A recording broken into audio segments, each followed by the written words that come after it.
bolo alimenticio pasa hacia el estómago. El lugar o la estructura que va a permitir eso es el esófago. Este esófago es la primera función de nuestro tubo digestivo, que si ustedes analizan es todo un circuito, ¿ya?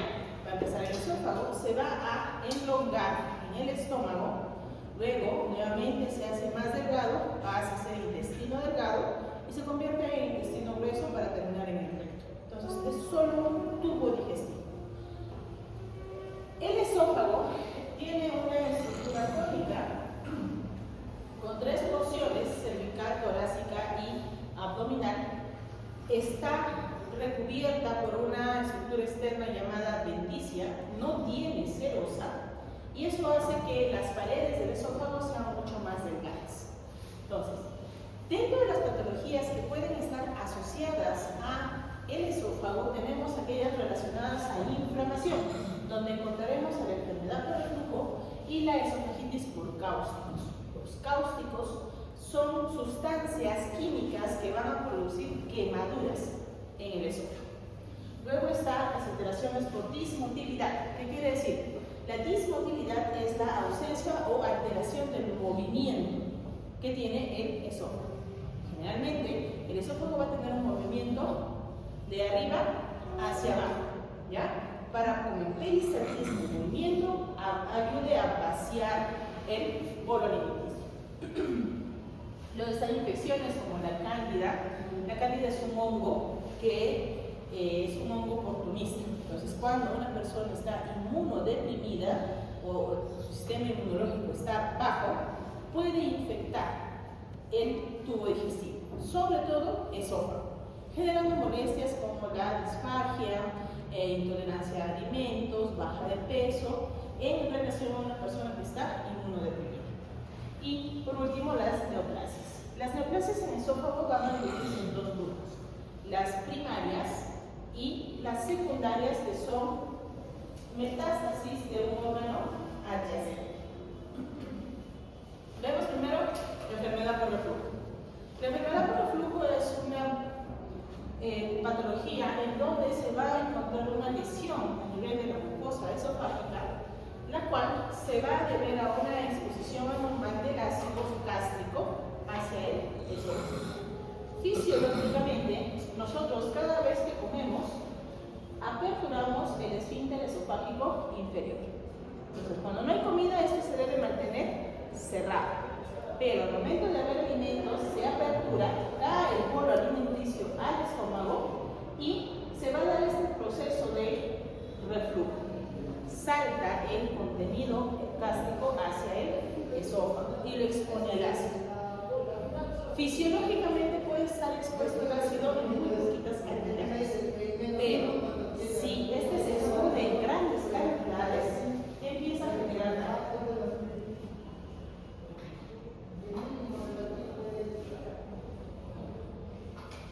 Este se va a deber sobre todo cuando el esfínter esofágico inferior se va a quedar abierto o va a ser muy lábil, que quiere decir se va a abrir con mucha facilidad, permitiendo la exposición del ácido hacia el esófago. Según Montreal, nosotros vamos a tener dos grandes grupos de presentación clínica de la enfermedad por reflujo: aquellos síndromes esofágicos y los síndromes extraesofágicos. Los esofágicos tienen relación a algún tipo de compromiso del esófago. Están los síndromes sintomáticos, como el síndrome típico de enfermedad por reflujo, que se va a caracterizar por, buenas noches, por reflujo ácido y regurgitación. Mientras que el síndrome de dolor torácico por reflujo es justamente, se parece mucho a un infarto de miocardio. Va a haber un dolor retroesternal que incluso se tiene la sensación de irradiación, pero no es el corazón, sino el esófago. Cuando tenga esta sintomatología, primero descarten cardíaco, y luego piensen en enfermedad por reflujo. Luego está el grupo de los síndromes con lesión esofágica. Ya por el nombre se deduce, ¿no? Si se trata de un síndrome de lesión esofágica, ¿qué va a haber? Un daño a nivel del esófago. ¿Qué puedo encontrar aquí? Esofagitis por reflujo. La esofagitis por reflujo son heridas, erosiones que van a aparecer en el esófago. La estenosis por reflujo, que es el cierre o disminución de la luz esófago de Barrett y el adenocarcinoma esofágico. Todos estos en relación a un síndrome esofágico. Pero también van a tener pacientes con presentación extraesofágica, o sea que no van a venir por regurgitación ácida, sino por síntomas sobre todo respiratorios. Doctora, disculpe, el síndrome típico, entonces la regurgitación ácida. Pirosis y regurgitación ácida. Es lo clásico en enfermedad por reflujo. Entonces, dentro de los síndromes extraesofágicos, ustedes van a tener aquellos que tienen una asociación establecida. ¿Qué quiere decir? Que si está presente esta patología, yo debo estar 99% segura que se trata de enfermedad por reflujo. ¿Qué voy a encontrar? Tos por reflujo, laringitis, asma y erosiones dentales por reflujo. Entonces, estos pacientes primero van a ir al otorrino, al neumólogo y van a decir, se van a llegar al gastroenterólogo, porque sus síntomas son más respiratorios. Algo que caracteriza es que, por ejemplo, en el caso de la tos, la laringitis y asma, el paciente empeora sus síntomas, o sea, la tos se exacerba o el broncoespasmo se exacerba cuando está en decúbito, se está tirado. Porque por gravedad va a permitir que el ácido llegue más rápido a la vía respiratoria. Entonces empiezan a tener más sintomatología. Por otro lado, estamos de asociación propuesta, en los que yo debo sospechar de enfermedad por reflujo si están presentes, como la faringitis, sinusitis, sobre todo crónicas, o la otitis media recidival.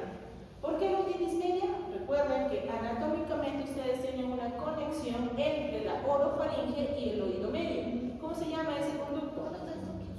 Eustaquio. ¿Ya? Entonces, si se inflama la orofaringe y se inflama el conducto de Eustaquio, también va a generarse una otitis media aguda. Y si eso se va repitiendo constantemente, debemos sospechar de enfermedad por reflujo. Epidemiológicamente, son 33% de la población que tiene enfermedad por reflujo. Esto ha ido aumentando después del COVID. ¿Ya? Aumentó el reflujo.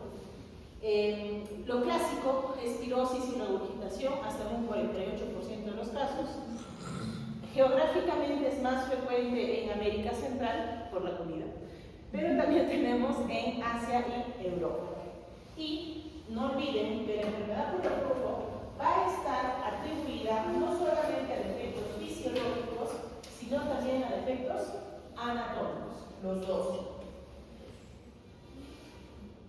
Va a existir ciertas condiciones en las que ustedes deben considerar en una evaluación para un paciente con enfermedad por reflujo, de los que también vamos a tener presentes para evitarlos, ya que estos pueden exacerbar los síntomas, como por ejemplo, ingesta de comidas abundantes, grasa, café, chocolate, té, tomate, sobre todo en salsas, picantes, cítricos y bebidas carbonatadas aumentan el reflujo. Entonces, una persona con enfermedad por reflujo se toma una taza de café puro y hace al toque con la sensación de pirosis y regurgitación. Se activa la enfermedad. Ejercicios que incrementen la presión abdominal. Por ejemplo, pesas, abdominales o cualquier tipo de actividad que implique que la presión dentro del abdomen se incremente. Eso va a aumentar el reflujo. Pero ejercicios que mejoren la contractibilidad del diafragma van a disminuir el reflujo. ¿Por qué? ¿Dónde está el diafragma esofágico? ¿Dónde? En el diafragma. Entonces, una de las alteraciones anatómicas que influye en la aparición de la enfermedad por reflujo es la hernia del hiato, que no es otra cosa que una relajación o un aumento del diámetro de ese anillo que tiene el diafragma para que pase el hiato. Entonces, si yo mejoro mi contractibilidad diafragmática, este anillo va a permanecer del mismo tamaño, no se va a hacer más grande el diámetro y por ende evitará que el esfínter esofágico inferior se aperture con facilidad. ¿Ya? Mejora el tono del hiato. ¿Qué más va a aumentar el reflujo? Tabaco y alcohol. ¿Ya? ¿Qué más? Infección por el Helicobacter pylori y la hernia del hiato como tal.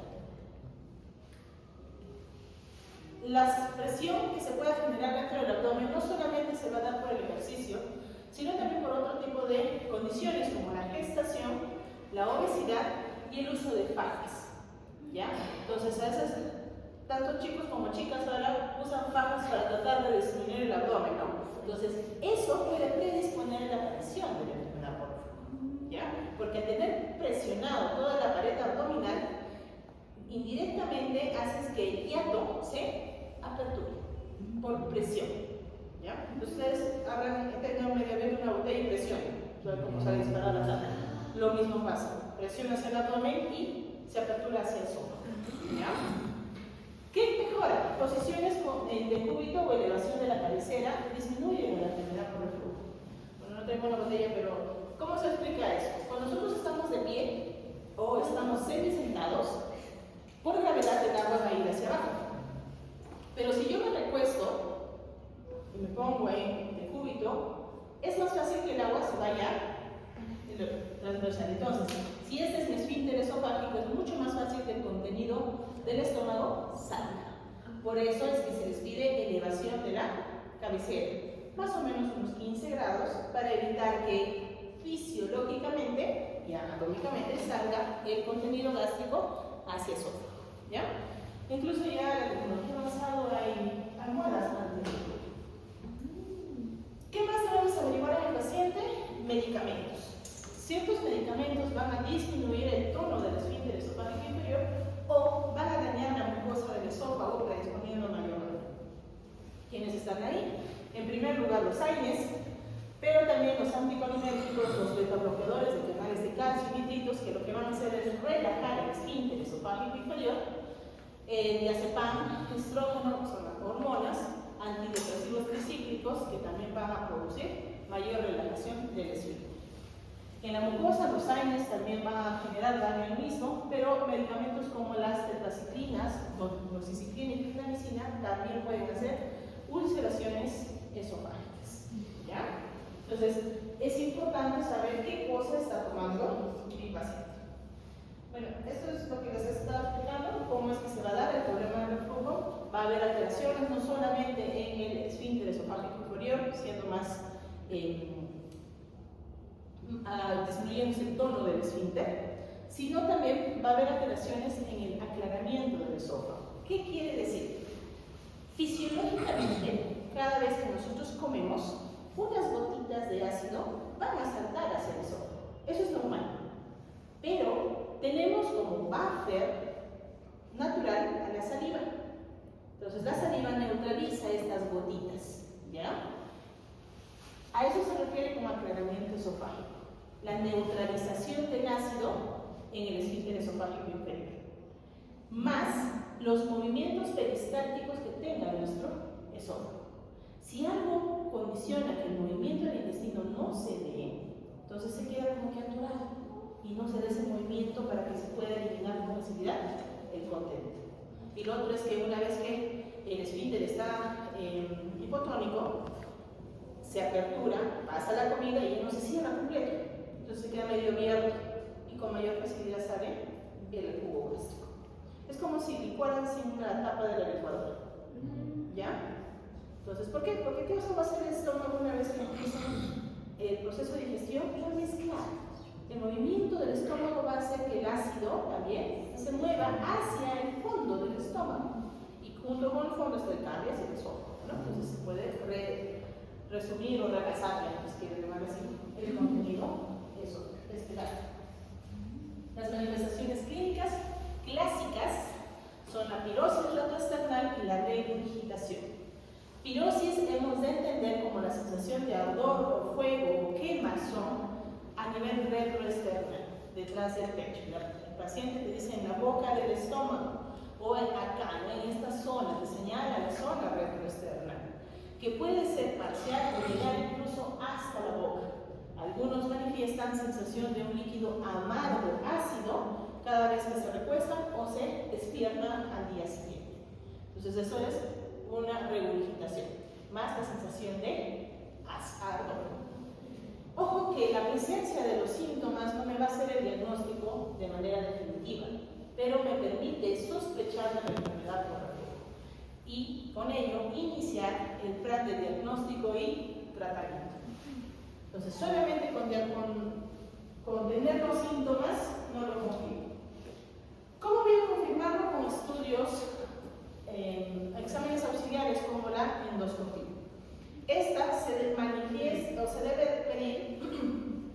En aquellos pacientes que no tengan una respuesta adecuada al tratamiento ante la primera sospecha de reflujo. Entonces, tengo reflujo, mi tratamiento es inhibidores de bomba, empiezo a darle inhibidores, pero no responde correctamente. O tiene algún tipo de signo de alarma, o es mayor de 40 años. Entonces, en cualquiera de estas tres situaciones se hace endoscopia. ¿Qué es lo que voy a buscar? Visualizar el esfínter esofágico inferior y la mucosa que se encuentra a ese nivel. ¿Ya? Entonces, ¿cómo hago eso? Produciendo el dispositivo endoscópico. Dentro de las lesiones que voy a buscar está la esofagitis erosiva. Se divide en 4 grados, A, B, C, D. El A son erosiones pequeñas, menos de 5 milímetros, como esta que está acá, chiquititas, una o varias. La B es más de 5 milímetros, una o varias, pero no se unen entre ellas. En cambio, la C compromete menos del 75% de la circunferencia y confluye entre ellas. ¿Ya? Se ve acá. Esta es una erosión, esta es otra erosión y esta es otra erosión. Y en la parte inferior se une. ¿Ya? En cambio acá no. Aquí tengo una erosión, tejido sano, tengo otra erosión, tejido sano, tengo otra erosión. ¿Ya? Son separaditas. En cambio en la C se juntan entre ellas. Y en la B ya compromete toda la circunferencia. ¿Sí? ¿Estamos claros hasta acá? Tanto la D como la C tienen mayor riesgo de sangrado digestivo.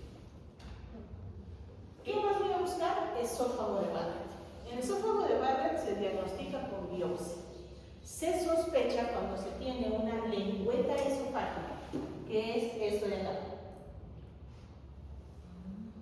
Generalmente, cuando ustedes ven un esófago sano, se ve así, ¿ven? Bonito, un circulito, todo parejito, ¿ya? Pero, cuando hay un esófago de Barrett, vean, ya no está circulito, ¿ya? Aquí hay una lengüeta, y aquí hay otra, ¿ya? La mucosa del esófago es un rosa nacarado, eso es normal. Pero si está rojizo o salmón, algo malo está ahí. ¿Cómo confirmo esófago de Barrett? Tomando biopsias. Se sacan muestritas a 2 centímetros de la unión hacia arriba y eso debe ser analizado por un patólogo. ¿Qué es el esófago de Barrett? Es la metaplasia intestinal a nivel del esófago, que puede o no estar asociado a displasia. Y es un predecesor para la aparición del cáncer esofágico. ¿Ya? ¿Qué más voy a buscar en la endoscopía? Estenosis esofágica péptica.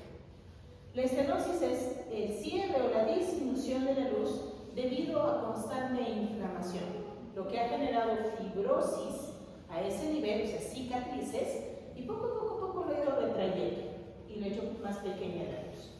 Obviamente aquí ya el paciente no come, entonces si yo como un pan y me atoro, solo pasa agüita. ¿Por qué? Porque se ha hecho como un embudo y se ha ido cerrando. ¿Ya?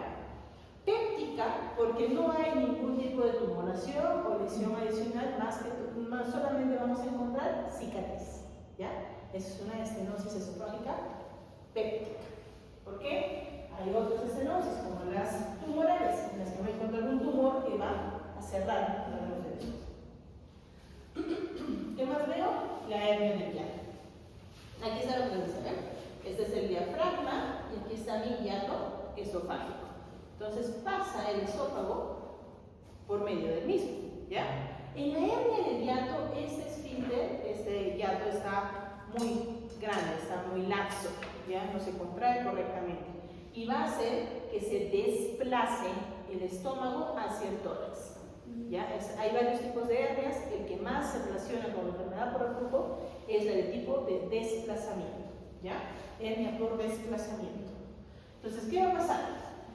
La zona del cardias y un poquito del fondo se sube hacia el esófago. Y como ya tiene mayor cantidad de pliegues, más tejido, ya no cierra correctamente. Y se queda entreabierto el paso del esófago al estómago. Porque esto, que debería estar a este nivel, está mucho más arriba. ¿Ya? Y esta zona, que debería estar acá abajo, se ha quedado atrapado en la hernia. ¿Ya? Entonces, si tenemos 4 grados de hernia del hiato, ¿cuál es la diferencia? Cuanto más grande, más el grado. Cuanto más grande, más reflujo también. Entonces, el primer grado generalmente es muy sutil y nosotros debemos ver cómo cierra el cardias alrededor del endoscopio. Esto de color negrito es el endoscopio y esto cierra completamente, como un anillo. Cuando hay hernia se ve esto, el endoscopio, pero uno de los bordes no llega al endoscopio. Se le llama signo de campana, se queda medio abierto. Entonces aquí está mucho más abierto. Y aquí ya está todo abierto, ¿ven? Este borde tendría que estar pegado acá. Entonces, en retroversión yo estoy viendo esófago. No se debe ver esófago en endoscopía del estómago. Entonces, quiere decir que está completamente abierto el hiato. La otra prueba que se puede realizar es la pH-metría. ¿Qué mide la pH-metría? pH, ¿qué mide? Muy bien. Esta prueba nos sirve, ojo, aquí hay que aclarar, solo es para el esófago, ¿ya? ¿Por qué? Porque lo que va a medir es justamente la exposición del ácido en el esfínter esofágico inferior, ¿ya? Entonces, el dispositivo, que es una sonda, se queda justo antes de entrar al estómago, un poquito más arriba, y va a ver con un monitor cuántas veces se expone este esófago al ácido gástrico. Y si está muy relacionado con los síntomas que el paciente manifiesta. Entonces, cada vez que le da, le presiona un botoncito. Y luego en la máquina se ve si el momento que le presiona el botón había pico de ácido. ¿Ya? Y lo que se va a evaluar ahí no solamente es el pH, o sea, si tiene concentración ácida, débilmente ácida o no ácida, sino también por medio de la impedancia vamos a ver el flujo del movimiento esofágico, si es anterógrado o es retrógrado. ¿Para qué me sirven esos dos exámenes? Para poder diagnosticar, según los criterios de Lyo, la enfermedad por reflujo. Entonces, ¿qué te dicen los criterios de Lyo 2.0? Que tú puedes hacer diagnóstico de enfermedad por reflujo, ya sea por los criterios endoscópicos o por los criterios de pH-metría o monitorización prolongada del ácido. En los criterios endoscópicos es necesario que el paciente esté sin ningún inhibidor de bomba de 2 a 4 semanas. Y para diagnosticarlo debo tener o una esofagitis erosiva Los Ángeles B, C o D, un esófago de Barrett con confirmación patológica o una estenosis esofágica péptica. Y en el caso de monitorización prolongada del reflujo, que tenga un tiempo de exposición al ácido más del 6%, que sean más de 80 episodios de reflujo en 24 horas, o que mi impedancia basal media nocturna sea menos de 1500 ohms. Entonces, con cualquiera de ellos, yo hago diagnóstico. ¿Ya? Ahora, ¿qué más te dice la guía? Que si existe duda, o sea, no tengo, por ejemplo, tengo esofagitis Los Ángeles A, ¿ya? Pero tengo una hernia del hiato, entonces, más la sintomatología, puedo considerarlo como una enfermedad por reflujo. ¿Ya? Son las excepciones a la regla. Al final, nuestro objetivo es darle tratamiento. Este es un esquema de más o menos cómo trabajar frente a una reflujo, como les decía, ¿no? Si tengo signos de alarma, va a endoscopía, independientemente de ello. Si no tengo signos de alarma, puedo empezar tratamiento de 2 a 8 semanas. Si no hay mejoría, se hace endoscopía. Si hay mejoría, se completa el tratamiento. En la endoscopía, ¿qué voy a buscar? Cualquiera de los criterios para la confirmación de diagnóstico. Y si en caso tengo una esofagitis normal y hago la pH-metría, si supera los 6%, confirmo el diagnóstico. Si está entre 4 y 6, el diagnóstico es no concluyente, es un estado de penumbra de diagnóstico. Entonces se debe repetir la prueba en un periodo de tiempo. Y si es menos de 4, descarta la enfermedad por reflujo. Bueno, es más o menos lo mismo. Aquí se agrega nada más el hecho de que si el paciente ingresa con síntomas extraesofágicos, lo ideal es hacer una pH nutritiva. El problema es la accesibilidad. No hay. Entonces, le das tratamiento. O haces una endoscopía para valorar a los otros. ¿Ya? El tratamiento, medidas generales, sobre todo elevación de cabecera, unos 15 centímetros, evitar todo aquello que va a activar la enfermedad por reflujo. Entre ellos, ¿qué cosas van a estar? Café, alcohol, fármacos como los anticolinérgicos, grasa, chocolate, tabaco, y lo más importante, que la última comida debe ser de 2 a 4 horas antes de dormir. No comer e irme a dormir, ya que eso hace uno, que tu estómago trabaje más tiempo, al estar en decúbito aumentas el riesgo de reflujo y al final no descansas bien porque tu cerebro y tu intestino se dedican a metabolizar la comida toda la noche y no a dormir, ¿ya? Entonces, por favor, no coman y duerman, ¿ya? Dense un tiempito de digestión. Por eso amanecen cansados. ¿Y si es la alcalosis metabólica? Por haber comido que me duermo. Eso es diferente. Eso es porque uno, hay algún grado de disbiosis y dos, porque comen muy rápido o no mastican correctamente la comida. ¿Ya? Mastiquen. 40 veces. Fármacos que vamos a utilizar en el tratamiento de enfermedad por reflujo, en primer lugar son los inhibidores de bomba de protones. Mi problema es el ácido, entonces tengo que bajar el ácido, volverlo más neutro. ¿Cuánto es el pH del estómago? 2. 2, así todos tenemos 2.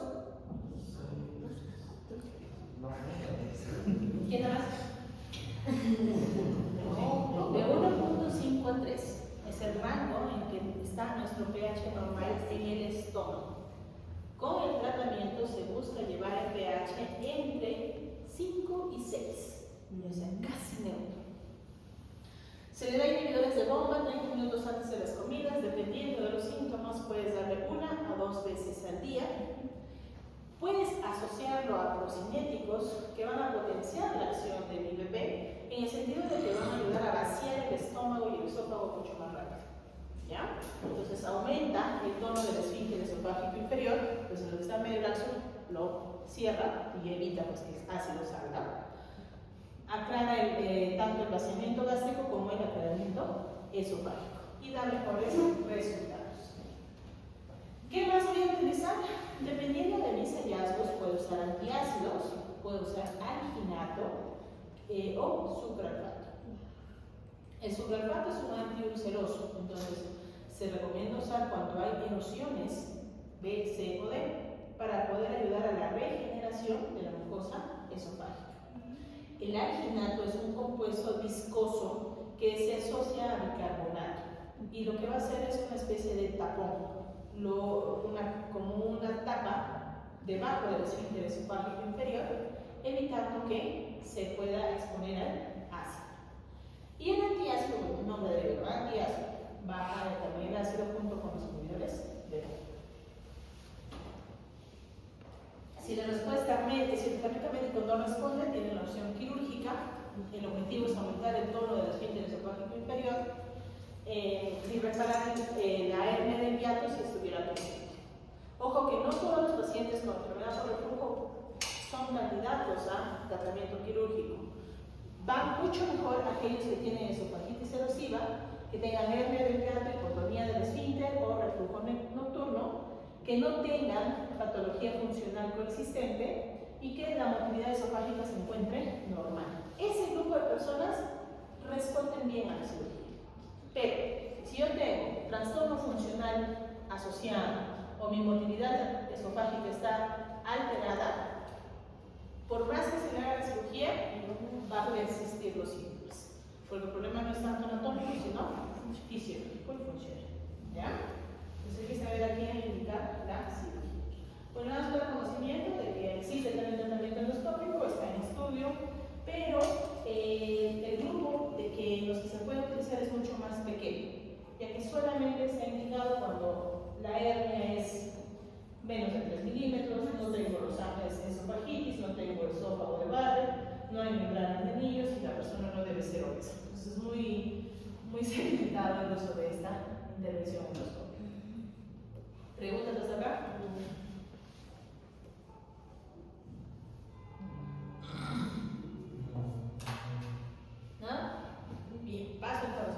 Las dismotilidades, ¿ya?, van a estar clasificadas según Chicago.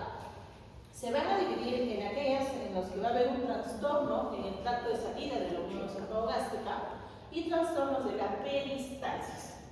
O sea, uno se altera el tono del esfínter y el otro no se mueve del esófago. El representante de estas patologías motoras son la patología llamada acalasia, ¿ya? La acalasia se caracteriza por una aperistasis, o sea, ausencia de movimiento en el esófago y un aumento del tono del esfínter esofágico inferior, en donde se pierde la capacidad de relajación, ¿ya? Todo lo opuesto al hiato. En el hiato está relajado. En este está recontraído, no se relaja, ¿ya? Entonces, ¿cuál es el problema? Al no haber relajación en el esfínter inferior, de toda la comida se va a quedar atrapada acá arriba.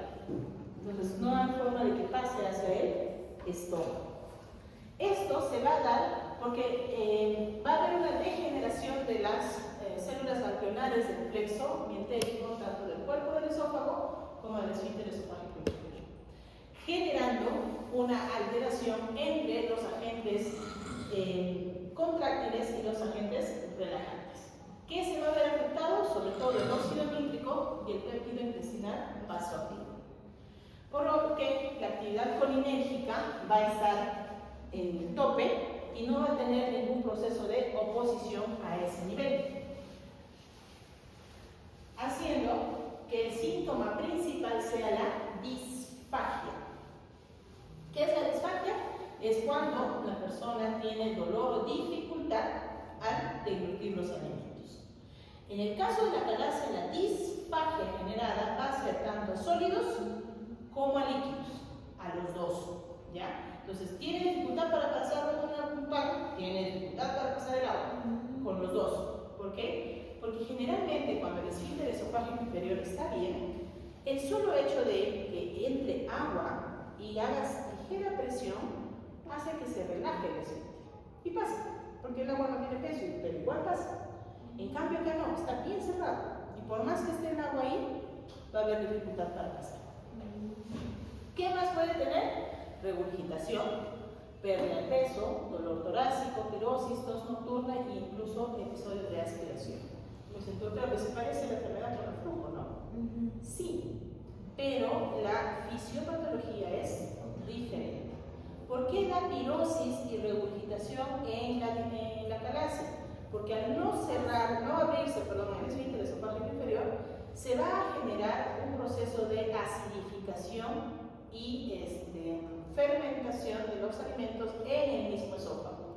¿Por qué? Ustedes tienen en la saliva enzimas, como la amilasa, ¿ya? Y ustedes van a seguir pasando saliva. Entonces, la comida se mezcla con la saliva y empieza a fermentar. Este proceso de fermentación va a generar ácido láctico. Y entonces te va a dar pirosis no por ácido gástrico, sino por ácido láctico. ¿Ya? Y la regurgitación, si no pasa, en algún momento se va a tener que regresar la comida hacia afuera.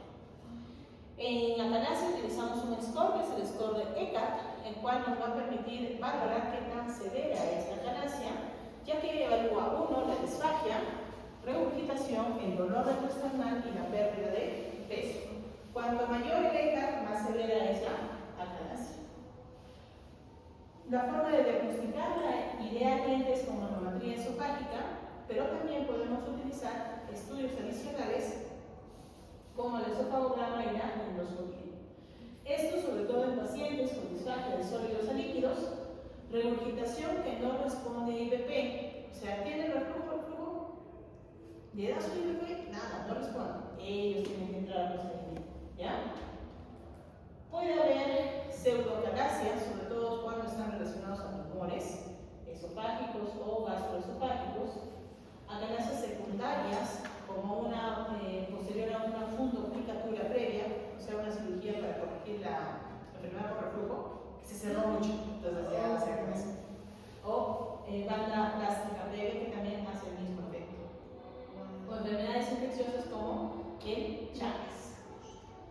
¿En qué consiste la manometría?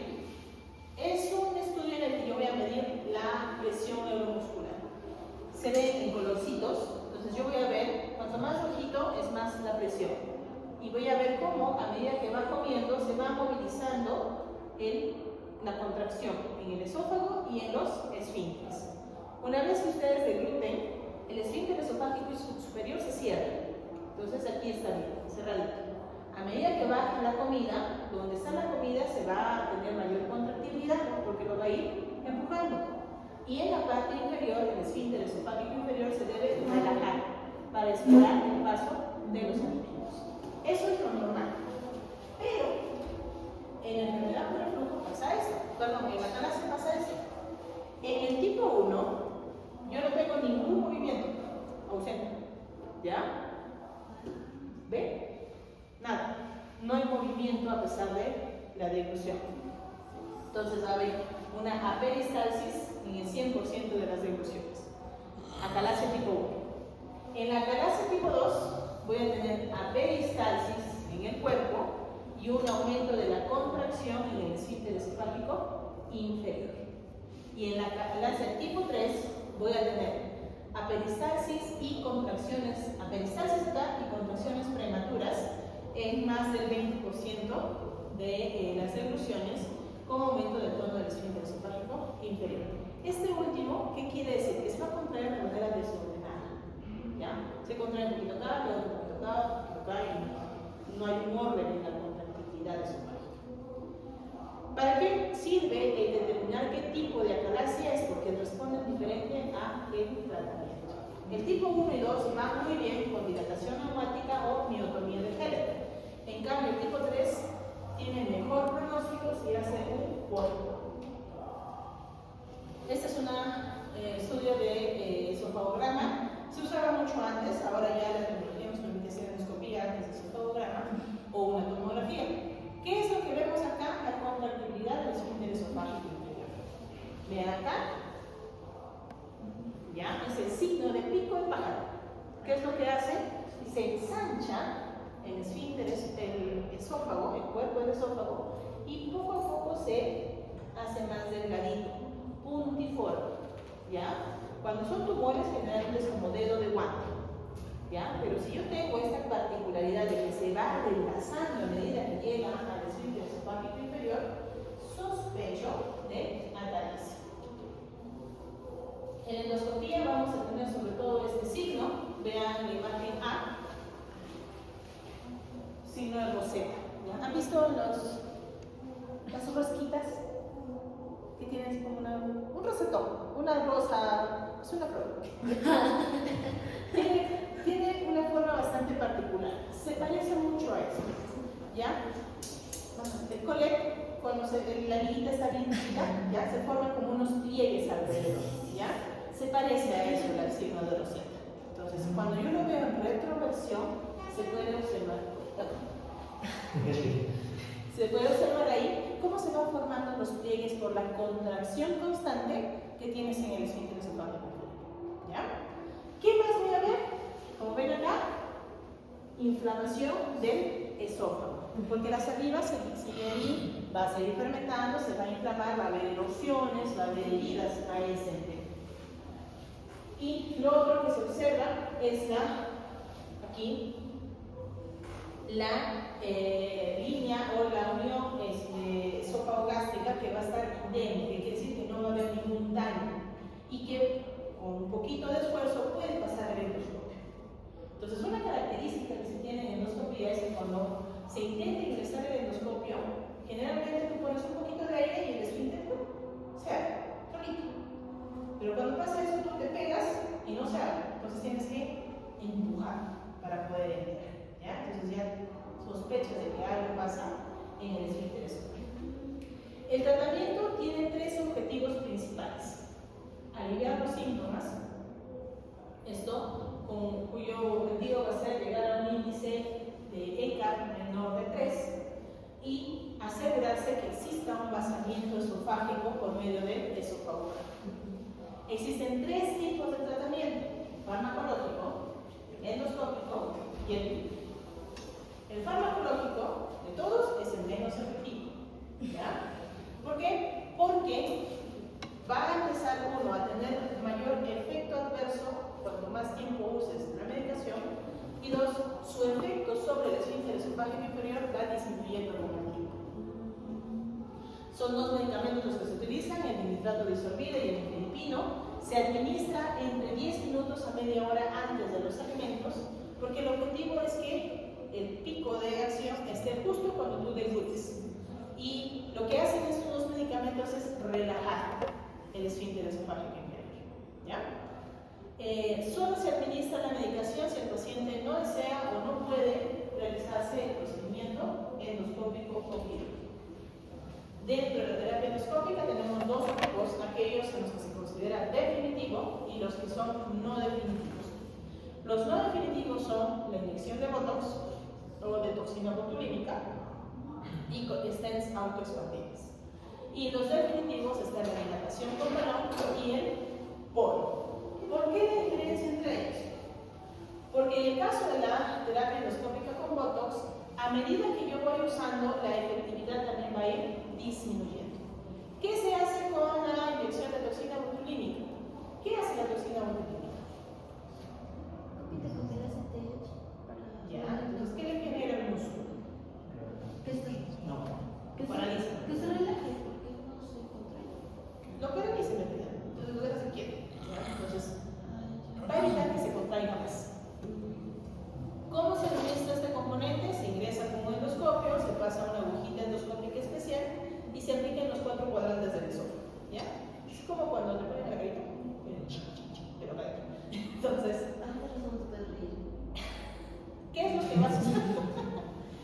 La respuesta al mes es hasta el 75%, pero a medida que pasa el tiempo baja hasta un 41%. Por eso es no definitivo.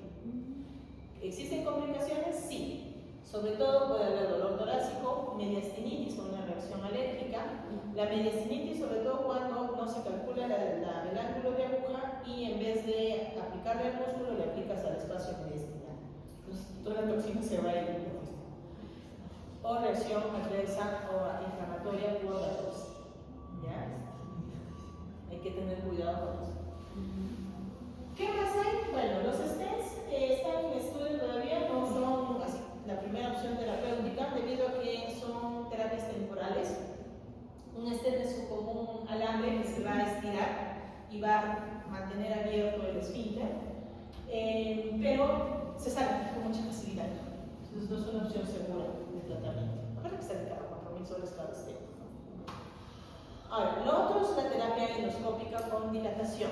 Aquí se usan unos balones. Los balones que se utilizan para realizar este procedimiento son bastante grandes, miden entre 3 centímetros a 4 centímetros más o menos. ¿Ya? Estos balones se colocan a nivel de la unión esófago-gástrica y se dilatan con un manómetro, ¿ya? Para poder desgarrar. O sea, tu objetivo ahí es romper tu anillo del esfínter esofágico inferior. Entonces tienes que romper el músculo circular. ¿Ya? ¿Cómo lo rompo? Por tracción. Entonces es que y lo desgarro. ¿Ya? Y luego ya la comida pasa con normalidad porque está roto el esfínter. O sea, por más que se contraiga no se va a cerrar. El POEM es muy parecido, es una miotomía endoscópica peroral. Se hace un huequito en el esófago y se introduce como un túnel hasta llegar al músculo circular. Y ahí se corta. Algo así. ¿Qué significa POEM? Miotomía esofágica pectoral. Pectoral. ¿Ya?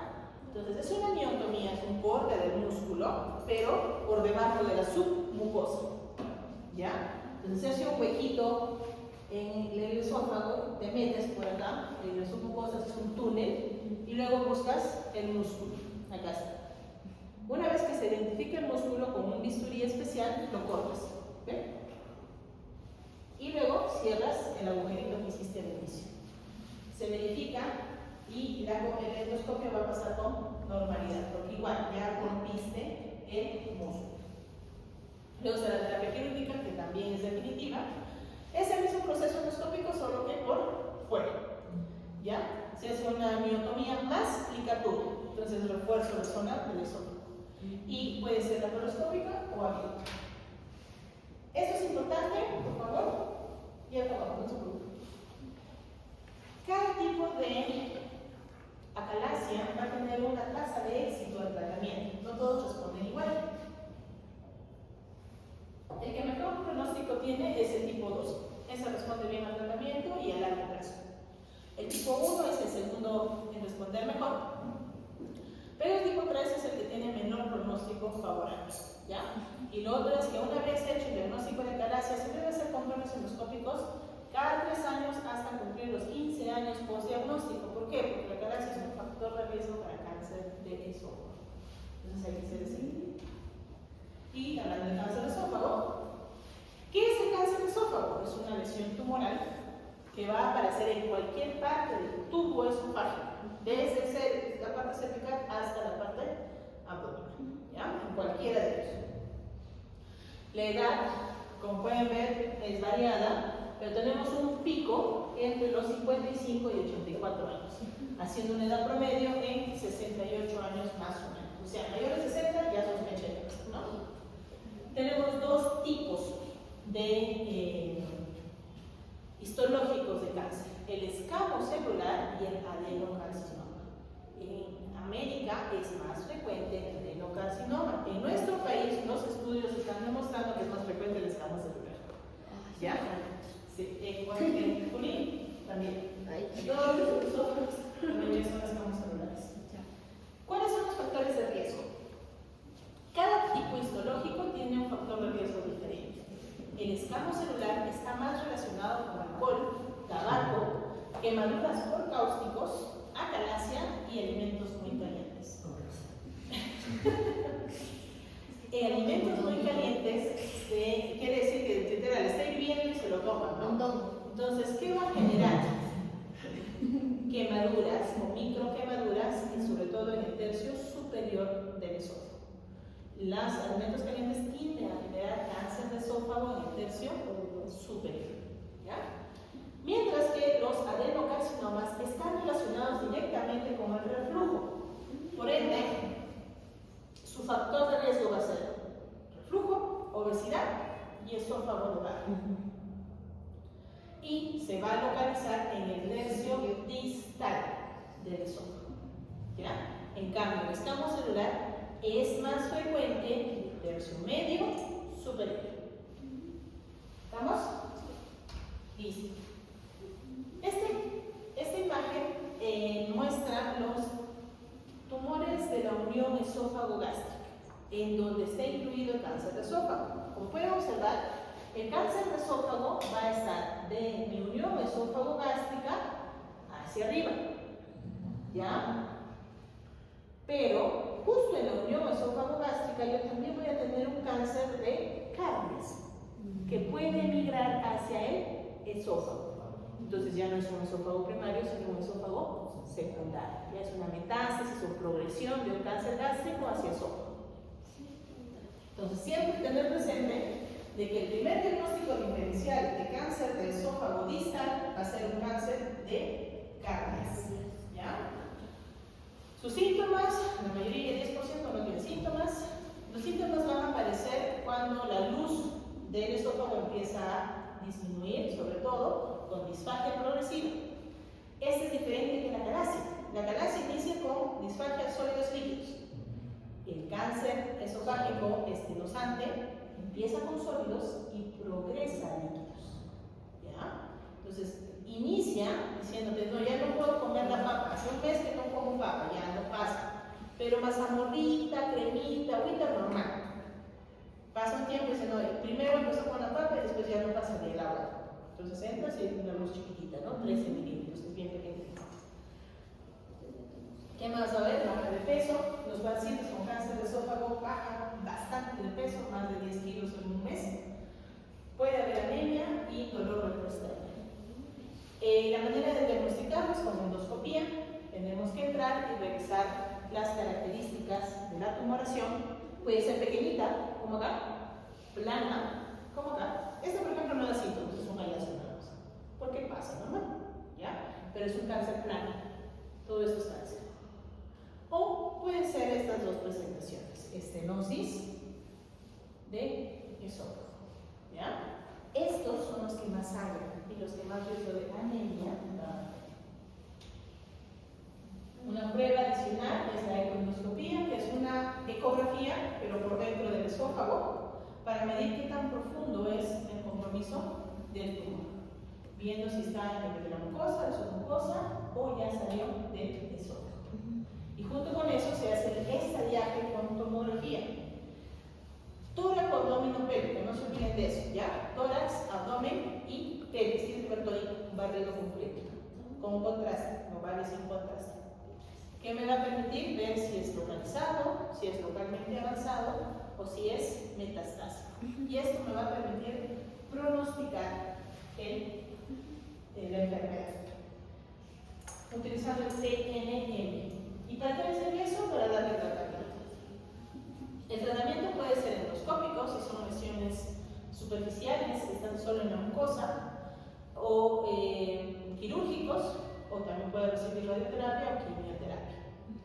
En el caso del endoscópico no solamente nos va a servir para tratamiento curativo, sino también paliativo, o sea, cuando ya es un estadio avanzado, pues en el estadio 4, y no hay más opción que darle calidad de vida. Este es un tratamiento endoscópico, este es el tumor. Entonces, es como si yo rebanara, ¿ya? La capita superficial se saca. En cambio, eso es cuando es curativo. Y cuando es paliativo, el tumor ya lo ha cerrado, no hay forma de curarlo, está avanzado, se pone un stent. ¿Ven? Aquí sí me sirve mejor el stent, ya para los cánceres. Entonces, ¿qué hacen? No, y se queda entreabierto. Entonces, si el paciente puede comer lo que le quiera de vida. No, bueno, un esófago por 6 meses, un año operando cuando dicen este lugar. El tratamiento quirúrgico consiste en sacar el esófago junto con el tumor, se hace una esofagectomía. Y como no lo vamos a dejar ahí libre, porque necesitamos conectar nuevamente la boca con el estómago, te caigas. Tenemos que hacer una anastomosis. ¿Y qué vas a usar ahí? Colon. ¿Ya? El colon es parte del tubo digestivo que se parece más al esófago. No es células escamosas, pero por lo menos no forman demasiado moco. Entonces permite que pueda digerir, pasar como un esófago a ese. ¿Ya? Porque el intestino delgado produce mucho moco. ¿Ya? Entonces era muy poco el esófago. En cambio, paliativo ya es nada más darle calidad de vida. ¿Ya? Esta terapia consiste, por ejemplo, en darle quimioterapia que va a reducir el tamaño del tumor, eso solo si el paciente está en un buen estado general y pueda tolerar la quimioterapia. Radioterapia para manejo del dolor o sangrado tumoral.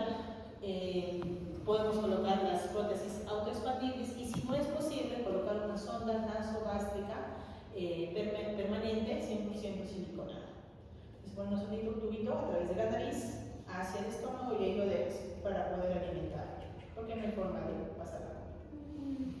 No es ahí, pero hay otra alimentación, otro tipo de técnica que es la gastrostomía radiológica, que es un tubo que se ingresa a través de la pared abdominal hacia el estómago directamente. Entonces conecta el estómago con la pared abdominal. Y ese tubito se queda ahí, pero entonces por ahí le das esa corriente. ¿Ya? Esos son los gastrostomas persitales. Las hemos salido acá, pero no lo vi nunca. Pero bueno, muy bien, chicos. ¿Preguntas? Yo. Dime. Doctora, ¿cómo es que diferencia usted del cáncer? Yo lo vi igualito. O sea,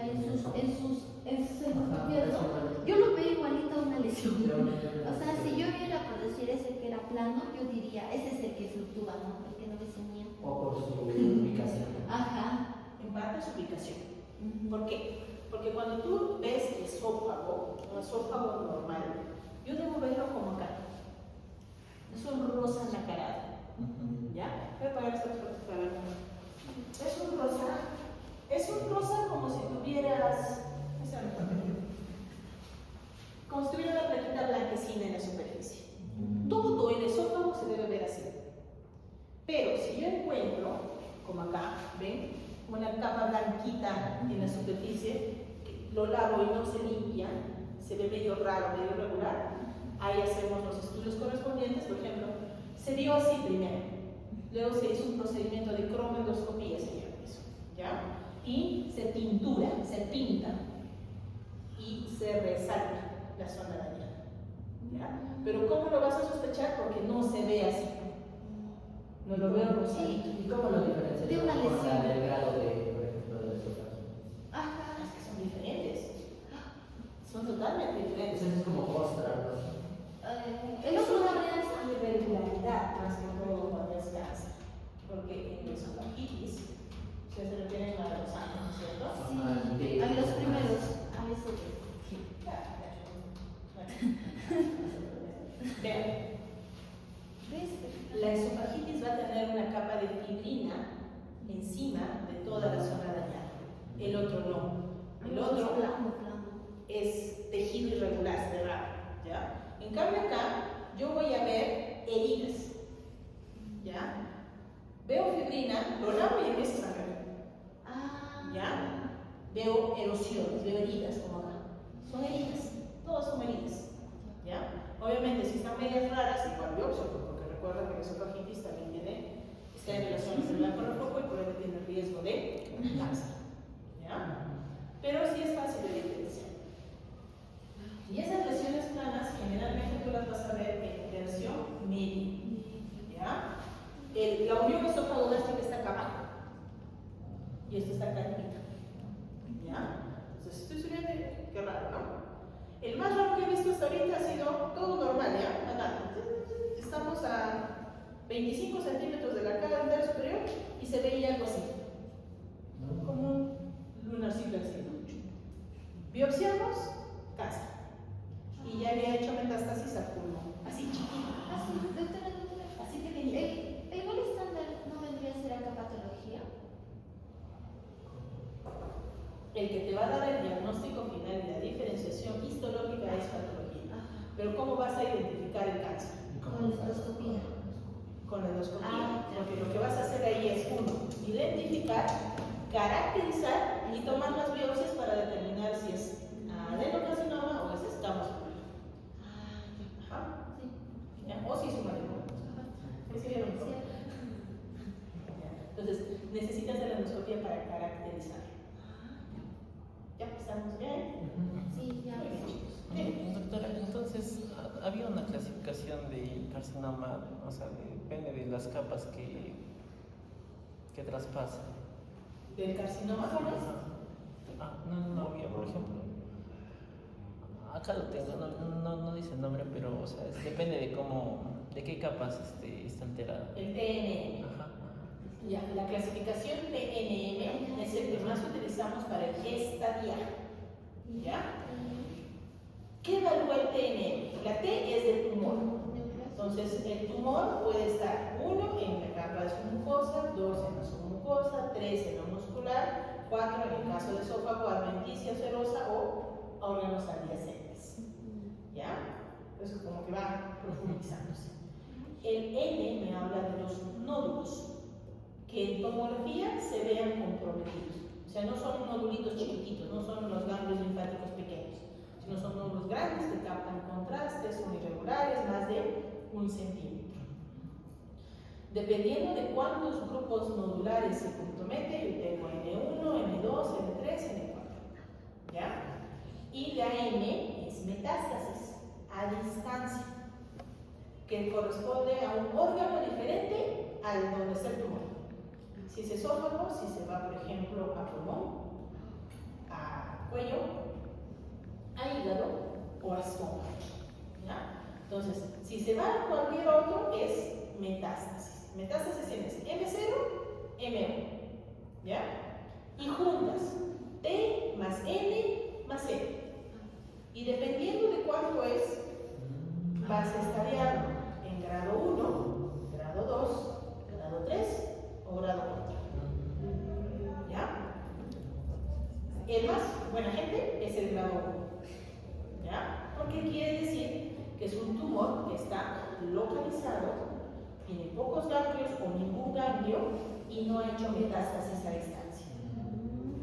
El más severo es el 4, porque te dice que independientemente del tamaño del tumor, independientemente del número de nódulos que tú tienes, ya hay metástasis a distancia. Eso implica que las células tumorales ya han viajado por el torrente linfático linfático sanguíneo y ha sembrado todo el organismo y ha hecho un foco en un punto específico. ¿Ya? Este paciente es no recuperable. Así le saque el esófago, ya tiene cáncer en todo el cuerpo. Pasa paliativo. ¿Ya? Entonces, la clasificación PNM nos permite evaluar qué tipo de paciente tenemos y qué oportunidades terapéuticas le podemos ofrecer. ¿Sí? ¿Ahora sí? Doctora, ¿qué me En el caso de la cuando usamos lo que es el embarazo o cuando rompemos el músculo, eso no produciría lo que es su comunicación física es la enfermedad crónica. Le das tratamiento y bebés. Y bebés para corregir la enfermedad por reflujo que pueda darse posterior a una dilatación con balón o un POE o a una miotomía. Porque sí, su principal complicación va a ser la enfermedad crónica. Por eso se tienes que tenerlos en constante control. Sí, lamentablemente, como rompes el músculo ya no se va a cerrar bien. Pero entre que lo dejes así, o que se tenga reflujo o se muera desnutrido, mejor que tenga reflujo. Porque si no va a empeorar más. Doctora, y en caso de una disfagia de mecánico, también había lo que era el anemia de Sí. eso. Se rompe igual con el balón. Pero ¿qué es el anemia del balón? Es un proceso inflamatorio. Generalmente se puede aparecer por fibrina, aumento de fibrina, y se hace circular. La mayoría de veces es asintomático, a menos que el anillo fibroso sea grande y empiece a dar disfagia. Entonces el tratamiento es el mismo, lo rompes. Se puede hacer con dilatación con balón o ahí se puede utilizar un bisturí endoscópico. ¿Verdad? Se lo rompes. O sea, y que a veces nos ha pasado que no hemos identificado, o sea, no sabes pues, que hay un anillo de deschates. Siempre me confundo de pronunciarlo. Y hemos entrado con el endoscopio, ¿no? Salir, estaba por ahí. Se abrió. Tratamiento diagnóstico. Cuando pasas con dolor no es odinofagia. Ya, pero eso sí, está bien, odinofagia. Pero lo que tiene el paciente es disfagia. Eso es generalmente dificultad. Se siente que la comida está atorada. ¿Ya? El paciente llega y te dice, siento que no pasa. Porque pasa, y obviamente como no se queda atorado, activas tus receptores de dolor. Entonces le empieza a doler en la zona baja. Si la disfagia está acá arriba, siente. Entonces, si está acá arriba es odinofagia, si está acá abajo es disfagia. ¿Ya? Así. Sé que esta hora no es muy buena para hacer clases. La neumonía por aspiración, cuando se junta con algo gástrico, se denominaba síndrome de pobre, Que es diferente, y eso ¿no? es diferente. Sí, es diferente. Porque una cosa es que tú regurgites con vómitos y el vómito se te vaya hacia el pulmón. Y otra cosa es microexposición de ácido en la vía respiratoria. Porque lo que hace la enfermedad por reflujo es microgotas. No es que va a salir todo el jugo ácido hacia tu boca, no. ¿Ya? Lo que hace son microgotas que van aumentando poco a poco. Y en casos extremos, sí, han referido a los pacientes que amanecen con la boca llena de un líquido malo, ¿no? Pero está más relacionado al reflujo. ¿Ya? El asma por reflujo, la laringitis por reflujo son por microaspiraciones, por exposiciones de microgotas de ácido. ¿Ya? Igual que las erosiones dentales. Poquito se van presionando. ¿Ya? ¿Más dudas? También me gusta, que pregunte. Me despido para mí. Sus preguntas son sus futuras preguntas. Muy bien, chicos. ¿Qué códigos son ustedes? ZD. Somos el Z. Z2. Somos ZD. Somos ZD. Somos ZD. D de dirigentes. D de. Ahí está, De, no sé, Somos de ZD. delegados. No es Z de eso, ¿no? Por Z de. de duendes, no sé, divertidos. Dormidor. Sí. Yo. Creo Creo que es el único ZDS de los personas. Pero no tengo activos sus. Ahí está. Ese soy. Pero no está activo. ¿Por qué? Pero es del 19 del 6, ¿no? No, pues doctora, tiene que ser. Ahí cámbiale el chip. Ah, ya. Ahí no. Todavía estamos 12. Igual. Ah, Nada. 26 dice. Pero sí, no hay problemas. Aquí hay tu ZD. A ver, Está activo. entonces es el martes. me fijo mi NRC. Bueno, entonces queda pendiente la lista porque no aparece. Hojita. Hojita, hojita. No, doctora, somos 4. Le escribo mejor los apellidos. Son 5. Ah, no me conté. No me Me conté. escribes entonces, por favor, la lista de tus compañeros que han Queda, asistido. ya chicos, mándenme sus nombres. Ya va a terminar la rotación. ¿Qué te parece? Está bien. Ya, ya, ya, ya, ya, ya, ya, ya, ya, ya, ya, ya, Vas a ir a la